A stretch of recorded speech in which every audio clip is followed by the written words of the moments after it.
I was born in 1962, June 16, in England. I was brought back immediately. I've been here all my life. Went to school. Went to Mary Magdalene Primary School, Moluka Primary School. Went to about 3 or 4 primary schools. Went to Baptist Academy. Then I changed over to Igbobi College.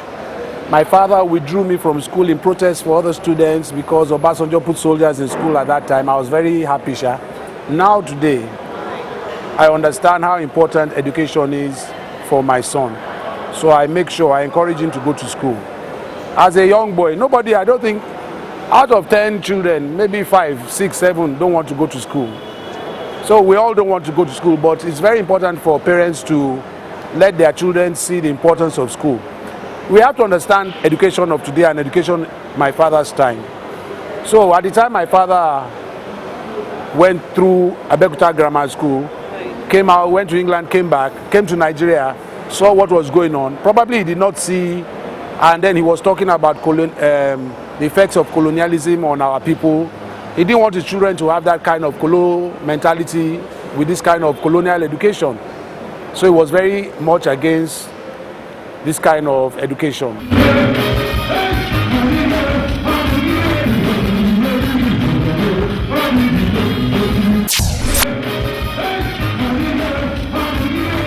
Because that's from my mother and my father too. He spoke very good English, so kids pick up very fast.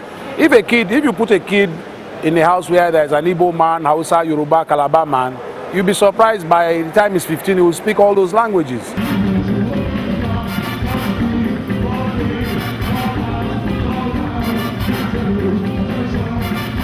He didn't take me out of school to become a layabout. I left school to study music, so I joined his band, and then he made sure I was reading books. I was reading books on autobiography of Malcolm X, Kwame Nkrumah, Lumumba, Marcus Garvey, how Europe underdeveloped Africa. Very big books like Black Man of the Nile, Stolen Legacy. I was reading any book. Then I was reading books on like Miles Davis, John Coltrane. So, and then I was watching a lot of movies on the blues, how the slave trade, anything to do with the slave trade, African history.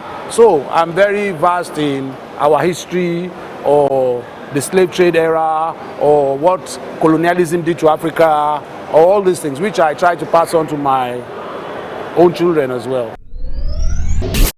I think the only regret I could probably have is I wish he taught me music. Now, I had to teach myself how to read and write music. So I'm very bad at it. Now, only me can understand what I'm saying. Now, I think if he as a father had, because he was classically trained, I think when parents teach their children, children grasp quicker and faster. So if he had that time to be with his kids, I think probably I'll have no problem reading or writing music. Now here we they carry all over Africa. Now the latest one. Now him they make me laugh. Austerity.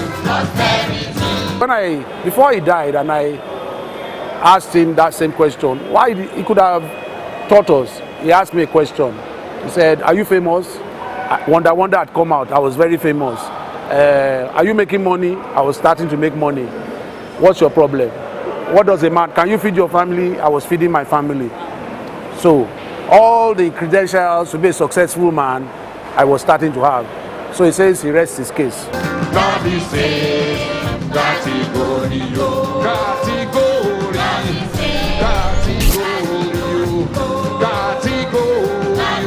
It was more of vexation and frustration. I was just a very young, I left my father in 86 to start my own band, Positive Force. I led his own band for 2 years when he was jailed by Idi Agbon and Buhari, 84 to 86. And I learned so much in the 6 years I was in his band. So at the time he came out, I was already very frustrated. I wanted to start to do my own thing, and I felt like I was imprisoned in his home. Now, by the time he came out, I was so independent-minded that to start taking instructions from anybody was now difficult. Got angry one day. I told my sister, look, I need to break out on my own.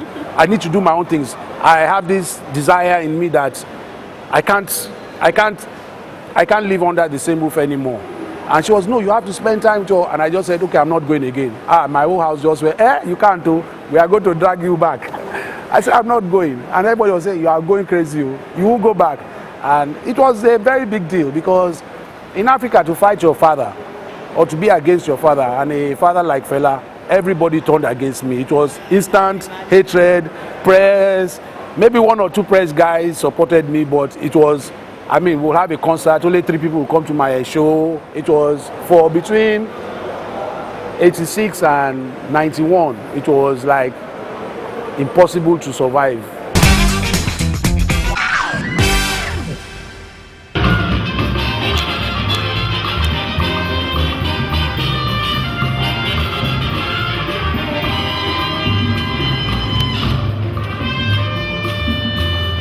So I got my first international break, luckily in '88.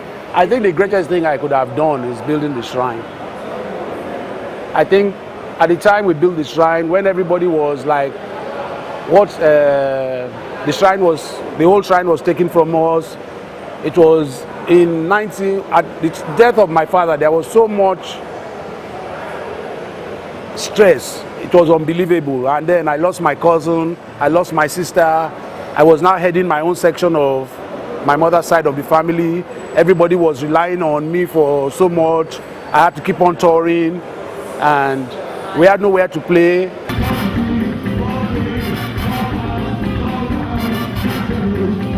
Awards, the world music I won with world in 2000, Bang Bang Bang. Grammy, then I would start to weigh all those. The Kura Awards was a very big deal, because I was the first Nigerian to win the Kura Awards then. I did not know much about the Kura Awards, so when I won it, I didn't know Nigerians took it. I didn't know it was a big deal.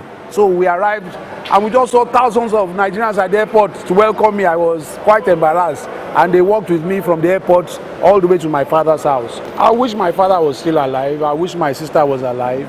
I wish he was alive, because I would have loved Omori Made, my first son, to meet him. I think because kids need their grandparents. He played with me at 9. At 5 he was already playing. 9 he was touring with me. So I stopped it because he was now moving too much into the night business and leaving education. And I think education is very important.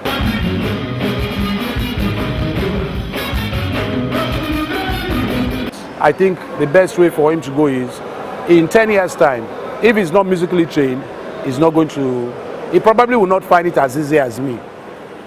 Now, I'm probably just lucky. Now, he might not have that kind of luck. I'm not ready to take that risk with him. I won't take that risk with any of my kids. So I believe all of them might go into music. I have that feeling. There's Omori Made, there's Ayo Mide, there's Tumise, there's Lade, and I have a newborn baby coming very soon. I want all of them to be in the, if not play music on stage as performing artists, I would like them to all be in the art business.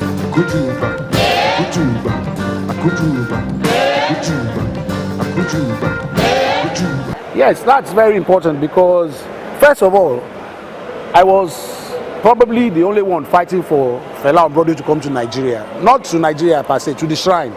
Now, so when it was held on Broadway, when it became successful, I protested by not going to watch it.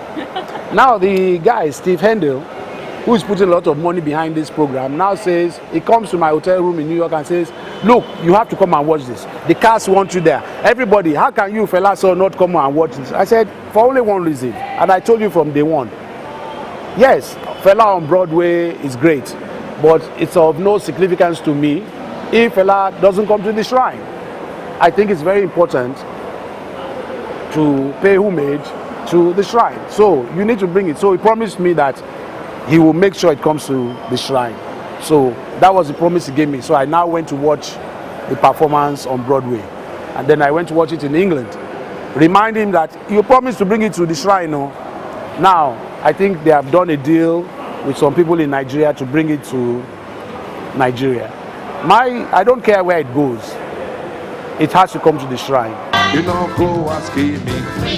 Problems of inflation, problems of corruption, of mismanagement, still by government, still by government. But I will stand firm. It must come to the shrine. Justice, Fela on Broadway must come to the shrine. Now, everybody thought I would lose the battle. I have won the battle. It's coming here.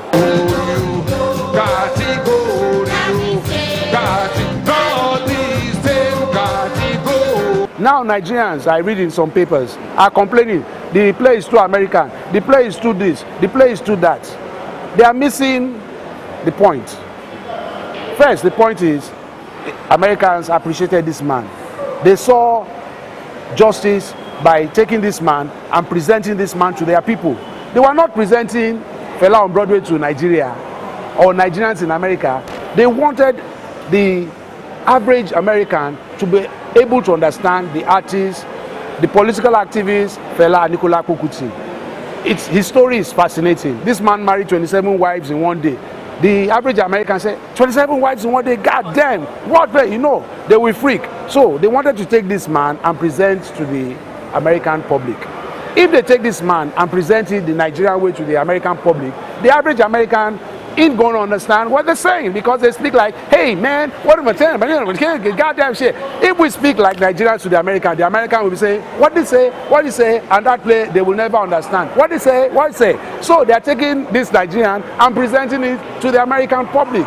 Now, when you watch it from a neutral man's point of view, you will cry when you watch that performance. You will be like, you'll be fascinated. All the emotions you can think of will run down, and you say, wow. If you watch it from a critical Nigerian perspective, of course you say, the girls are not Nigerians. Yeah. You are criticizing it foolishly. This is a man they have taken and put that the average person anywhere in this world will understand.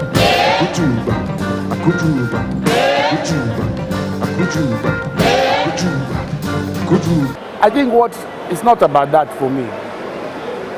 It's about, if I meet my father, or I meet Kwame Nkrumah, or my mother, or people I admire when I die, I want to be able to go into heaven and meet these people with my head up. I want them to see me and say, wow, you did well. How do I do well? The only way to do well is to live a very honest life, a righteous life, and full of virtues. I must be as humble as possible. I must not be a leader of others, but a leader of myself. I must practice what I truly believe in. I think when a man or woman does all this, then everything else is irrelevant. When you walk that path of righteousness, it's not about your legacy. What am I going to take with me when I die? It's the moments I've shared, the good times I've shared. What am I going to leave behind? It's the good times I've shared with my loved ones as well. So my son, my sister, probably our daughter, if I die today, I will be a content person, because so far I share those moments. They are so very important. Joking with my sister, those moments that we share with my son, kissing him, he telling me, Daddy, I love you, seeing the little ones. Those moments are so precious to me. They mean more than anything else for me.